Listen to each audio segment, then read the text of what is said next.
¿Qué? Estás muy más cerca a mí, ¿qué pasó? ¿Yo? Sí. O yo me he venido más aquí. Cuando nosotros vamos a hablar de hernia, vamos a utilizar estas palabras.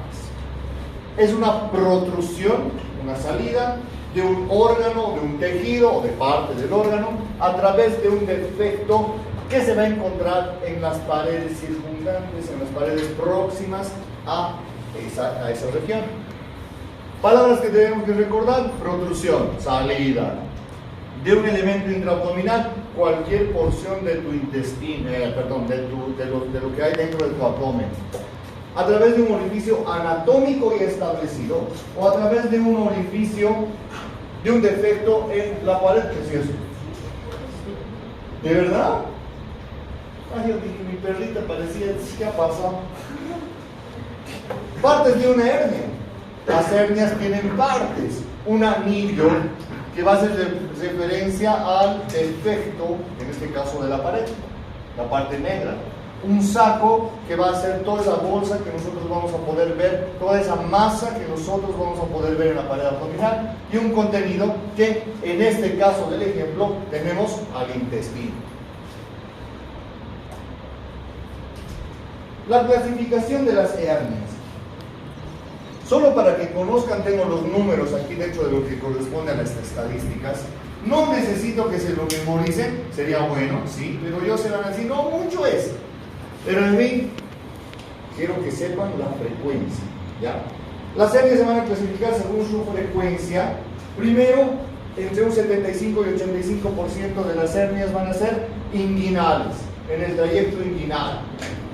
El otro 15 a 25% van a ser otros tipos de hernias en las que se va a dividir entre las crurales, umbilicales y epigástricas. En un porcentaje mucho menor, las más raras, que es un 4%, van a estar Spiegel, perineal, obturatriz, lumbar, ciática, etc. ¿Ya? Entonces, ¿en cuáles nos vamos a basar mucho más? En las inguinales, por ejemplo, en las crurales, en las que representan mayor frecuencia en nuestros pacientes. Otra clasificación. Las hernias también se van a clasificar de acuerdo a su condición. Esta es la clasificación que mucho más he escuchado en los hospitales. Pero si agarramos una hernia, tenemos que clasificarla dentro de estos que estamos viendo, de todas. Unas hernias reductibles, unas se clasifican como hernias reductibles y hernias irreductibles según su condición. ¿Qué son las hernias reductibles? Son aquellas hernias o protrusiones que nosotros podemos reintroducir a la cavidad abdominal. En cambio, las hernias irreductibles son lo contrario. Son aquellas que no se pueden reintroducir a la cavidad abdominal. ¿Qué más? Las hernias reductibles pueden ser coercibles o incoercibles. Las hernias coercibles son esas hernias reductibles que nosotros vamos a poder reintroducir a la cavidad abdominal. Vamos a liberarlas, si vale usar el término, ¿ya? Y se van a quedar dentro de la cavidad abdominal hasta que el paciente realice un esfuerzo y va a volver a salir, a protruirse la masa. En cambio, las hernias incoercibles son esas hernias reductibles que se van a poder reintroducir a la cavidad abdominal, pero inmediatamente liberada la presión va a volver a protruir, sin la necesidad de que haya un esfuerzo. Está fácil, ¿verdad? Las irreductibles, vamos a tener dos tipos de hernias irreductibles. Las encarceladas o encarceradas y las estranguladas. Las encarceradas, van a ser esas hernias que no se van a poder reintroducir dentro de la cavidad abdominal, pero la ventaja es que no van a tener problema o compromiso vascular. En cambio, las estranguladas son esas hernias que no se van a poder reintroducir a la cavidad abdominal, van a tener compromiso vascular, por tanto puede llegar a la isquemia, y una isquemia te puede llevar a un proceso necrótico, ¿cierto? otra clasificación, según su contenido. Según el contenido de las hernias, se van a clasificar, estas pueden ser hernias deslizadas o hernias por deslizamiento, también se denomina, en las que parte del contenido o parte de la herniación, en este caso parte de lo que va a ser el peritoneo, ¿ya? Va a, si vale el término, arrastrar con ella, o va a hacer que se deslice otra porción de otro órgano junto a ella dentro del saco herniario. En este caso, si vamos a tener intestino, también podríamos tener colon o vejiga como ejemplos, ¿ya? Entonces, las hernias deslizadas. Las hernias de Richter. En este caso, la hernia, el contenido del saco herniario va a estar presente solamente la parte o la pared anterior de lo que es el intestino, dentro de su contenido. Otro tipo de hernia va a ser la de Littré. En el caso de las hernias de Littré, van a estar en relación con el divertículo de Meckel. Pregunta, ¿qué es el divertículo de Meckel? No los de gabinete. Ya están queriendo dar su mano. ¿Qué es el divertículo de Meckel? No los de gabinete, Alicia, ya están queriendo hablar ahí. ¿Es la parte interna de la cicatriz umbilical? No, es el resto. El resto de lo que es el cordón umbilical. ¿Qué dice? No los de gabinete. Ya dije. Raleados. Ya, los de gabinete. Ya, ¿qué? No los de gabinete. Dice la parte posterior de la cicatriz umbilical. La parte externa, cuando ustedes han nacido, les han debido contar que tenían un cordón umbilical, que los han cortado, lo han clampeado, lo han ligado, ¿ya? Eso se ha deshidratado, se ha momificado y se ha caído, ¿verdad? Ya ha quedado su cicatriz umbilical. En la parte interna, ¿qué ha pasado con esa porción de intestino? Con esa porción de cordón. Ha tenido el mismo efecto. Se ha deshidratado y ha empezado a reducirse. No específicamente detrás o la parte interna de la cicatriz umbilical, ¿ya? Entonces, se ha reducido y ha quedado no en todo, no diría ha quedado, porque si digo ha quedado sería en todos. En algunos queda un esbozo que va a ser un pequeño divertículo, ¿ya? Y que puede estar dentro del saco herniano. Entonces, divertículo de Meckel. Las hernias de Am-Yang. En el caso de este tipo de hernias, dentro del contenido va a estar específicamente el apéndice secal. Las hernias de Meitz, en este caso, el saco herniario, va a entrar una porción de intestino al saco, va a volver a salir y otra porción va a volver a ingresar dentro de lo que es el saco. Vale decir que vamos a tener dos porciones de intestino dentro del saco herniario, ¿no es cierto? Entonces, 3 clasificaciones. Unita más, según su localización. Según la localización, según el lugar donde aparece, vamos a tener nosotros hernias, por ejemplo, de la región inguinofemoral, las indirectas, directas, las mixtas o en pantalón. Vamos a tener hernias pélvicas, hernias anteriores y hernias posteriores, ¿ya? Que dentro de estos ejemplos vamos a ir viendo la mayoría de estos, los más frecuentes, obviamente, ¿ya? Entonces, para poder entender un poco más de su clasificación. Está fácil, ¿verdad? Hernias inguinales. 75 a 85% de la presencia de todas las hernias. Localización, región inguinal. ¿Cuál es su región inguinal? Ahí donde su ingle. Aquí, no allá abajo. Entre el surco inguinal que divide el abdomen de la extremidad inferior. Aumenta 25 veces más en el sexo masculino. Entonces los hombres están arruinados. La complicación más grave, más severa, más común en este caso, la estrangulación. Vale decir que puede llegar a tener compromiso vascular. Las hernias inguinales indirectas tienen un predominio por el lado derecho, más se encuentran en el lado derecho, aunque esta clasificación o este dato ya se ha modificado y encuentras tanto izquierdos como derechos en los pacientes. Las hernias inguinales se van a clasificar, listo, ¿qué has hecho? Estás jugando bosta. Se van a clasificar en directas e indirectas y las mixtas, ¿ya? Entonces, las mixtas o en pantalón. ¿Qué vamos a tener? Ahorita vamos a ver todo la diferencia que nosotros podemos encontrar entre estas dos, que es hernias indirectas y hernias directas. ¿Qué vamos a encontrar? ¿Cómo las vamos a diferenciar? O cómo vamos a diferenciarlas mejor.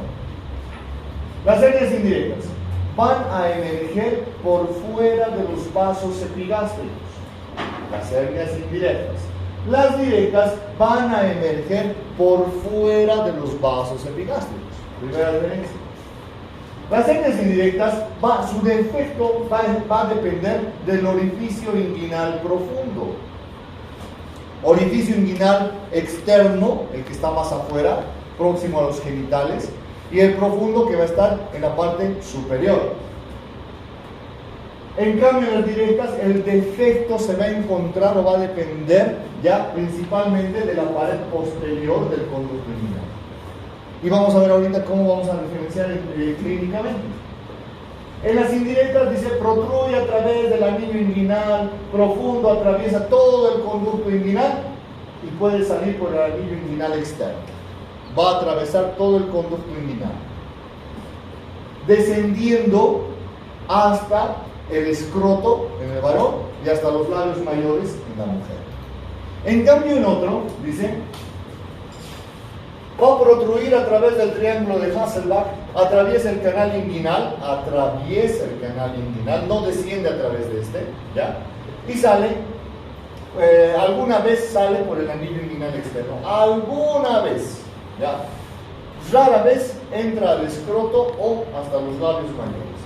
Hasta ese punto, hacemos referente que clínicamente el paciente va a venir, ay doctorcito, tengo una bola, me está creciendo donde mis testículos o en mis testículos, o está creciendo uno de mis testículos. Cuando hago esfuerzo crece más, alta probabilidad de que se trate de una hernia indirecta, ¿verdad? Pero en el caso de que sea una hernia directa, el paciente dirá, doctor, aquí en mi cuchupierna me está saliendo una bola, está creciendo una bola, dura, me duele. A veces al principio le apretaba y desaparecía, ahora no desaparece. Una hernia directa. Obviamente que tenemos que tener más datos, ¿verdad?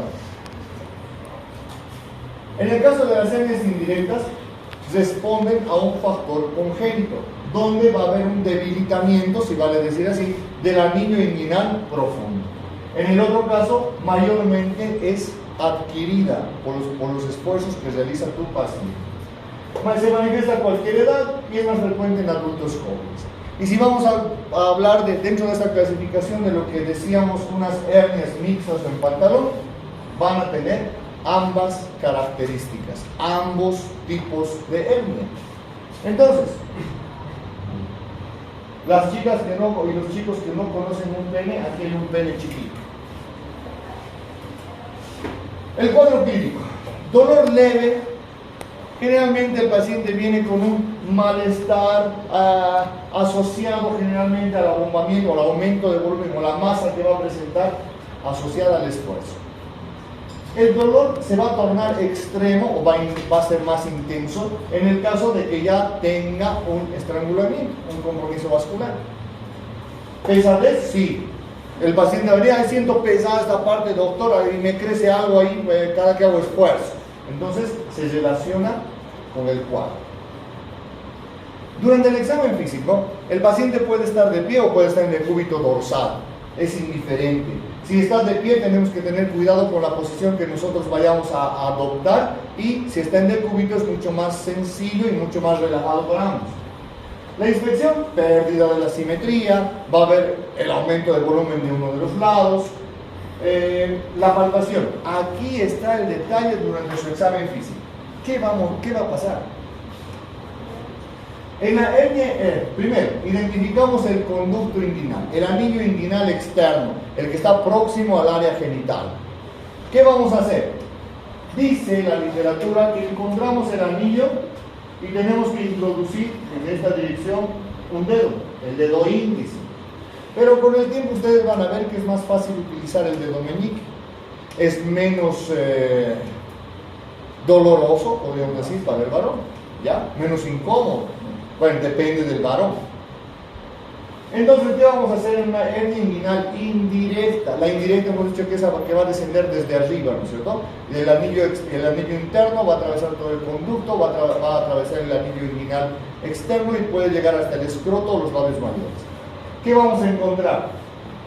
Vamos a introducir el dedo. Vamos a pedir al paciente que realice fuerza y dice en la punta del dedo. Tosa o haga fuerza en el abdomen y vamos a tener una masa en la punta del abdomen. Una presión en la punta del abdomen, en la punta del dedo. ¿Ya? Entonces calladito del abdomen, que ya tengo que corregirme yo solo, ¿no? En el caso de una hernia inguinal directa, hemos dicho que en la hernia inguinal directa el defecto está en la pared posterior del conducto, ¿verdad? Lo que va a equivaler a decir que va a romper, el esfuerzo va a romper ese conducto inguinal, haciendo que nosotros metemos el dedo y la presión o la masa vamos a tenerla en la parte posterior, en el dorso del dedo, ¿ya? Entonces, esa es la manera más específica durante el examen físico de diferenciar y clasificar. Es tan fácil, ¿verdad o no? O para que ya den examen. No. Bueno, ya no vamos a ver penes, ya. Hernia femoral. La hernia femoral. Dice 3% de todas las hernias inguinales, sí, menos frecuente, ¿no es cierto? Más frecuente en las mujeres, ahí está, nosotros no vamos a sufrir. Se da más en el lado derecho, hay una mayor tasa de estrangulación de hasta el 47%. El cuadro clínico, dolor, la masa que va a estar presente, aquí está, debajo del ligamento inguinal. Si ustedes saben dónde está su ligamento inguinal o su conducto inguinal, porque varones y mujeres tenemos, ¿no es cierto? Por debajo de esta, o en la parte superior del muslo, vamos a encontrar una masa presente que va a estar compatible con el cuadro clínico. Además de la tumoración, un dato genial de esto es que puede generar obstrucción intestinal. Si es en pacientes femeninas, ay doctorcito, no puedo ir al baño 4 o 5 días ya. ¿Ha tomado algún medicamento? Sí, he tomado laxantes, he tomado... ¿Qué toman? ¿Qué laxante toman? No toman. Anara he tomado bisacodil, he tomado y nada. He tomado aceite de linaza y no sé qué otra cosa más pueden tomar. Nada. Pregúntenle. ¿No tiene una masita, una bolita ahí por su pierna, por su muslo? Ay, sí, doctor. A veces me está medio que doliendo estos días. Sospecha de hernia femoral. ¿No es cierto? Entonces, si una paciente viene con constipación, no se lancen directamente a la piscina pensando que es una constipación normal, diríamos, pero la constipación no es normal, ¿no es cierto? Entonces tenemos que tomar en cuenta ese detalle, ¿sí? Las hernias umbilicales. Protrusión del saco peritoneal a través del anillo umbilical. ¿Contiene epiplón? Sí. Mayormente se presenta en la población infantil, sí, en los recién nacidos, en los prematuros. 80% solito va a desaparecer hasta antes de los 2 años. Ya. Si no desaparece, hay que tener algo de precaución, además, obviamente, con esto. En los adultos es predominante en las mujeres, ¿por qué? Por los embarazos que van a presentar. Crece el abdomen, anillo umbilical también se va a dilatar, va a salir la guagua, el anillo umbilical va a disminuir, pero no en su totalidad. La complicación más frecuente es la encarceración. ¿Ya? No va a haber compromiso vascular. Obviamente, otra vez voy a utilizar esa palabra de que en salud 2 más 2 casi nunca va a ser 4. ¿No es verdad? El cuadro clínico, generalmente este tipo de hernias son indoloras, no duelen, a menos que tengan ya alguna complicación. Va a haber la protrusión, se va a realizar con el esfuerzo o durante el llanto. Los que conocen, los que han tenido niños o ven niños o visitan niños o tienen un familiar que tiene niños, bebés, vean cuando llora, vean sus cicatrices umbilicales si están normal o no, ¿sí? Entonces, aumentan de volumen. ¿Son reductibles? Sí, en su mayoría son reductibles hasta que presentan su complicación. El diagnóstico, palpar el defecto del anillo umbilical, ¿ya? Entonces, en gabinete han tenido tarea de palparse su cicatriz umbilical, de meterse el dedo en la cicatriz umbilical para ver si su anillo umbilical estaba cerrado o no. ¿Cuántos han hecho? Respóndanse, respondan, ¿cuántos han hecho? Recién cuando les he reñido ese día, ¿no? ¿No eran ustedes? No. ¿Los reñidos no eran? No. ¿A quién en los reñidos dónde estamos del otro grupo, Alicia?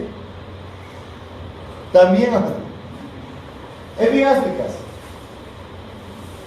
Las hernias epigástricas son esas que se van a encontrar en el área epigástrica, ¿no es cierto? ¿Y dónde era su punto epigástrico? ¿Se acuerdan algunos de ustedes? La línea algo.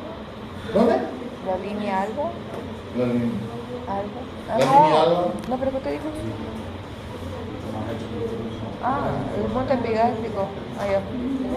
De la parte si se puede hasta la cicatriz umbilical. ¿Dónde está su punto epigástrico, aguas? Ya, de la línea, una línea imaginaria. A la cicatriz umbilical. A la mitad. ¿Ya? ¿O dos o tres dedos por debajo? Entonces, producción del saco a nivel de la línea alba, eso estamos leyendo, no. Pero el punto epigástrico de ya. la punta, ¿no? Entre el apéndice sifoides y la cicatriz umbilical se asocia a defectos aponeuróticos. ¿Qué es la aponeurosis? A ese nivel tenemos aponeurosis.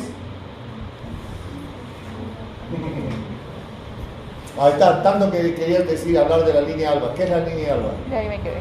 Ahí te quedaste. ¿Qué es la línea alba? Ya, ¿qué es la aponeurosis?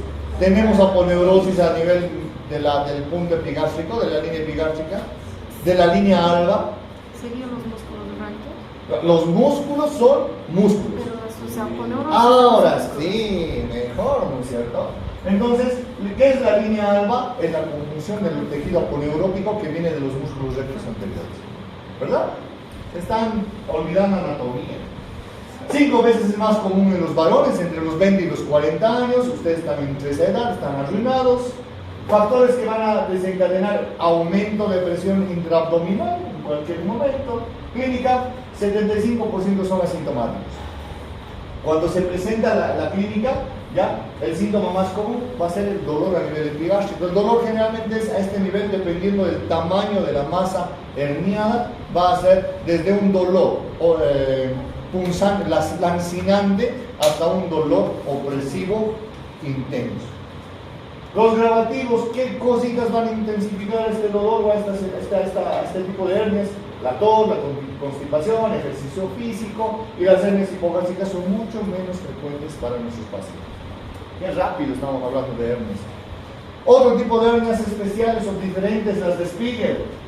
Se encuentran en el área semilunar de Spiegel, en la fascia. Ahora sí es otra cosa, la fascia del músculo recto anterior y las vainas de los músculos laterales, como oblicuo mayor, oblicuo menor, transverso del abdomen.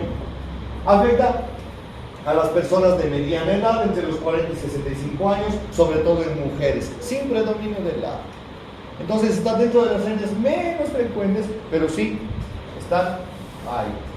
Y una hernia más, que es la perineal, que esta es muy importante para ustedes como futuros profesionales y como futuros internos cuando tengan que atender un trabajo de parto. Son raras. Predominio femenino. Son anteriores o posteriores dependiendo de a qué lugar referente al músculo o con relación al músculo perineal se va a encontrar. Pueden ser congénitas o adquiridas. Si ponemos en una balanza, las congénitas no pesan nada, pero las adquiridas están las nubes. Los síntomas urinarios, pueden presentar síntomas urinarios como disurias, dolores durante la emisión, poliaquiurias. Son raros los tonos dispépticos asociados a estos, que van a estar relacionados a las tracciones y al compromiso que va a tener el tracto digestivo. Generalmente las masas son blandas y se reducen con facilidad. Ahora, ¿por qué decimos que es adquiridas son con más frecuencia? Los varones, salud, las mujeres durante el trabajo de parto, los médicos, los internos, ya no está protocolizado, ya no se hace. Cuando van a nacer el bebé, cuando está coronando, decimos, ¿qué piensan cuando les dicen has coronado? ¿Les dicen o no les dicen? ¿No les dicen? ¿Quién son Made in Bolivia aquí? ¿Y no les han dicho eso? Él sabe, yo sé que sabe Jesús. Calle. Cuando el bebé está naciendo, la cabecita del bebé está saliendo, a punto de salir, ya está viéndose toda la vagina así en la cabeza del bebé, está coronando. En ese momento se realizaba un corte del canal vaginal, del orificio vaginal externo hacia los costados, un solo corte, a uno o al otro lado. La episiotomía, medio, lateral, izquierda o derecha, para ampliar ese orificio vaginal y pueda salir el bebé sin que se realice o sin que se produzca un desgarro, una lesión, un daño, ¿ya? Entonces eso se realizaba. ¿Y cuál era el problema? Que por flojera, dice la teoría, pues decía, de ahí cuando se utilizaba, que tienes que cerrar plano por plano, con puntos simples, músculo con músculo, cerrar biencito, que no quede espacio, tejido celular con tejido celular, piel con piel, mucosa con mucosa. Tienes que cerrar bien, ¿ya? Para que no te quede espacio. Si tú dejabas, ¿y qué hacían? ¿Por qué se hacen puntos simples? Porque si hay un proceso infeccioso en cualquiera de los puntos, sueltas el punto, lavas y no vas a comprometer todo, ¿verdad? Pero ¿qué pasaba? Por flojera le metían puntos continuos, anclados más todavía le enchufaban ahí, ¿ya? ¿Y qué pasaba? Había dehiscencia de puntos o había algún problema que se liberaba esa presión ejercida por el punto y había o dejaba tejido abierto, que ocasionaba espacio para que pueda salir el intestino por ese lugar. Hernias perineales, ¿entienden? Entonces, por eso es que ya no se realiza ese tipo de procedimiento. La episiotomía está contraindicado, ya no se debe de hacer. Les van a enseñar a hacer, bueno, tienen que saber hacer, porque van a tener emergencias y emergencias para tratar de sacar a guaguas del útero de la madre. Entonces, como es mucho más frecuente en las mujeres, ¿no es cierto? ¿Qué notan ahí en ese dibujo? En ese esquema. Una hernia. ¿Una qué? ¿Una hernia? Bien, una hernia. Muy bien. No. ¿Qué más? ¿Qué ven? La hernia, ya. ¿Esto qué es? La vagina. La vagina, ¿verdad? Este es un pene, es un enano. Estoy durmiendo. La vagina. Oye, ¿verdad? Tenemos que hablar de esa orientación, cuidado. Igual lo mira así. No, mira que era un pene. ¿Alguna pregunta? Antes de terminar esto, antes de que me digan, ¿y las hernias discales? No, las hernias de disco están representadas en otra área. Hemos hablado simplemente de las hernias de la pared abdominal, o hernias abdominales. El ano, el recto y la próstata. En el caso, algunos detalles no vamos a conectar de situaciones en las que podamos o debamos realizar un tacto rectal en una mujer. ¿Ya? Se hacía después de lo que hemos hablado hace un ratito de la episiotomía. Para terminar la reparación se realizaba un tacto rectal para poder evidenciar que no haya comunicación entre la parte de la vagina y el recto, ¿ya? Para evaluar su integridad. Vamos a hablar de estas tres áreas, siempre recordando algo de la anatomía. ¿Es la parte final del tubo digestivo? Sí. ¿El esfínter anal interno y externo están cerrados? Sí, también saben. Si no estuvieran ahí todo el tiempo con pañal. El ano, dice, desde la unión del ano recto hasta el borde anal, entre 2 y 4 centímetros. Obviamente podemos tener algunas variaciones en cuanto a esta longitud, en casos de los grandotes que tenemos, ¿verdad? El reposo, ya hemos dicho, están cerradas sus paredes. Por delante está fijado por el rafe perineal y por detrás por el rafe anal. Por su circunferencia el conducto anal se relaciona con los esfínteres anales externos e internos que están cerrados, hemos dicho. Por su parte posterior está con el coxis, está en relación con el coxis.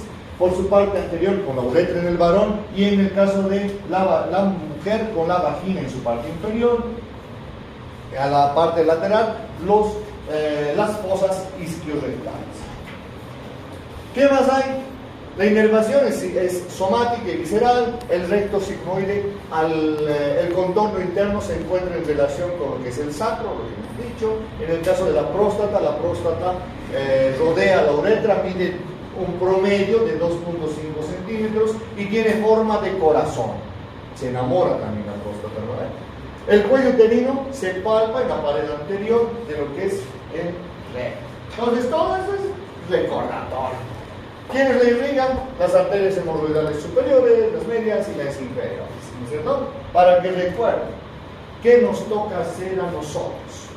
Vamos a ir a un interrogatorio, tenemos un montón de cosas que preguntar acá, un examen físico y los exámenes complementarios que vamos a necesitar. La historia clínica.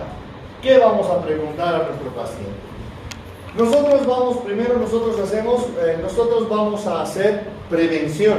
Van a salir ustedes de aquí, lo ideal sería que nos volvamos médicos preventivos, evitar que nuestros pacientes se enfermen. Pero ni a su mamá hacen caso ustedes, peor a ustedes va a hacer caso un paciente, ¿no es cierto? Síntomas habituales que nos van a preocupar. ¿Por qué iríamos al médico? Masas en la región anal o perineal, cambios del ritmo intestinal, sangre en las heces, dolor al defecar, verrugas o fisuras anales, emisión de pus por el ano, disminución en la fuerza del chorro urinario, ardor durante la micción. Cualquiera de esas molestias podría venir. Pero mejor le cambiaremos el tono de esto y le ponemos preguntas básicas. Cambios del ritmo intestinal. ¿Cómo preguntan los cambios del ritmo intestinal? ¿Qué preguntan? ¿Su intestino tiene ritmo?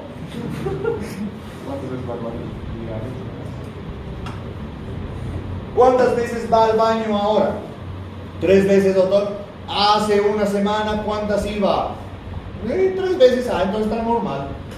Cambios en la forma y en el color de las heces. ¿Tendrán relevancia? Sí. ¿Por qué? Por la presencia de sangre. Ya, por la presencia de sangre. Heces rojizas, podríamos decir. O con contenido sanguinolento. Heces negruzcas. ¿Cómo se llaman esas? Melénicas. Ya. ¿Qué tipo de otras heces conocen? Acólicas. ¿Cómo son las acólicas? Blancas. ¿Por qué son blancas? Espero que no me hayan anotado, me han hecho recuerdo de esto. Acolia, heces blanquecinas por falta del urobilinógeno fecal. ¿Es así? ¿Por qué? Por la estercobilina. El urobilinógeno se va para otro lado, ¿no es cierto? Entonces eso he leído en las tareas que también he pedido al otro grupo. ¿Dónde estamos? Sangre oscura o rojo brillante, presencia de pólipos. Aquí no le vas a decir, ¿tiene pólipos? No. Antecedentes de que hay algún problema gastrointestinal en el paciente. Muchas veces se ha muerto por cáncer. ¿Y qué le han dicho? Primero tenía pólipos y no se ha hecho curar, no se ha hecho tratamiento. Dolor al defecar, pruritos, secreciones, ulceraciones, prácticas de coito anal, verrugas o fisuras anales. ¿Cómo preguntarían? ¿Cómo la pregunta? Dolor al defecar. ¿Le duele ir al baño? ¿Le duele cuando hace popis? Sí. ¿Sí? Prurito. ¿Les cuece el poto? ¿Le pica? No, no me pica. ¿Les cuece? ¿Cierto? Tenemos que mezclar. Ahora sí podemos mezclar los términos como queramos, no como queramos, como necesite escuchar el paciente. Secreciones, ulceraciones. ¿Practica coito anal? ¿Cómo van a preguntar? Así le van a decir. ¿Cómo van a preguntar? ¿Le dan por el chiquito? ¿La salida la usa de entrada? Algo entra por la salida, entonces tienen que tomar en cuenta ese detalle porque no es... Ahorita estamos riendo, no es porque estamos preguntando graciosamente, pero ¿cómo le van a preguntar a su paciente? ¿No es cierto? Presencia de verrugas o fisuras en la región anal. ¿Y cómo preguntaría? ¿Qué cosa? ¿Y cómo debe? ¿Usted tiene relaciones sexuales anales? No sabe. Usted tiene relaciones sexuales, mantiene relaciones sexuales, hace el amor o tiene sexo por vía anal, por vía rectal. Por el poto. ¿Ya? ¿Eh? Por el poto. Por el poto. ¿Ya? Entonces, o en el caso del... ahorita podemos aquí nos entendemos. En la ciudad nos entendemos, ¿no es cierto? Pero el detalle es en la provincia. ¿Ya? Ahí es el problema. No le puedes decir, ¿tienes sexo? ¿Qué es eso? ¿No? ¿Tienes relaciones sexuales? No, ¿qué es eso? ¿No? Entonces las señoras vienen y dicen, mi marido me hace así, dice, ¿no? Me hace esto. Entonces tenemos que tratar de encontrar la manera de comunicarnos con términos que ellos nos vayan a entender. ¿Ya? Entonces, más preguntas, dificultad para empezar la micción o para continuar la micción. ¿De qué vamos a pensar? Problema prostático, obstrucción en el varón. En la mujer tal vez una infección del tracto urinario. Orina con frecuencia, en especial por la noche. Ay, sí, doctorcito, cada rato orino. Problema de próstata, mucho más específico. Cuando termina de orinar, gotea sus pies. Sí, doctor. El clásico mojador de zapatos. Igual, próstata. Dolor o ardor durante la micción, sangre o semen en la orina, ¿ya? O dolor durante la eyaculación, dolor o rigidez de espalda baja, caderas, muslos superiores, posiblemente una infección de transmisión sexual, molestias o pesadez en la base del pene asociadas a alguna otra cosita, nos tienen que hacer pensar en nuestros pacientes, ¿ya?